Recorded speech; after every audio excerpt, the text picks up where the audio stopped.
Umengameli Cyril Ramaphosa uthi uHulumeni usuphasise imithetho ezoqinisa imizamo yokulwa nodlame olweyamene nobulili. Uthi lemithetho izokwenza ukuthi bavikelwe kakhulu labo abahlukumezwayo emakhaya.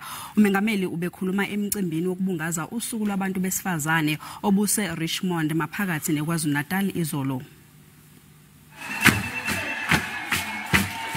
Kubungazwa indima yabantu besifazane eNingizimu Afrika. Kubonga neqhaza abalidlalile nakuba luselude ukhalo lusasele neinselelo ababhekene nazo ehlanganisa indlala nokuhlaselwa kwabo. Sixoxa mntana sokuhlala eqhuma izibhamishi. Sokuhlala eqhuma izibhamishi kamagoda nemigaqo kwathelwa amatshe nje asikwazi nokuhamba emigaqweni awagugulwa alabekwa nje. Mhlawumbe uzosilamulela uMengameli.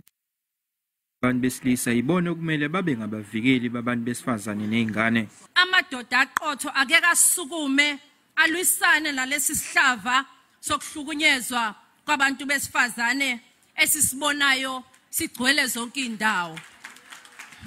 Umengameli utusa besifazane obabiza ngamaqhawekazi ethi abanye baseyikhundleni eziphezulu kuhlanganisa basemaphalamende naseyinhlakeni zezomthetho nezobulungiswa. So our young women today can be stars, they can be judges.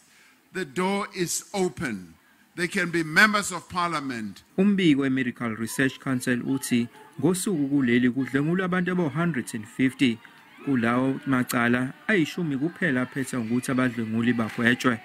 Complainants will be able to apply for protection, a protection order online.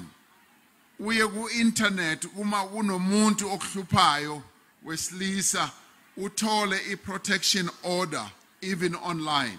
Umengameli uthi ngolwezi uzosingatha ingqungquthela isibili okuhloswe ngayo ukuthola isombululo ezigamekweni zokuhlukunyezwa kwabesifazane nokubulawa kwabo. Izindaba ze SABC nginguVusi Khumalo eRichmond.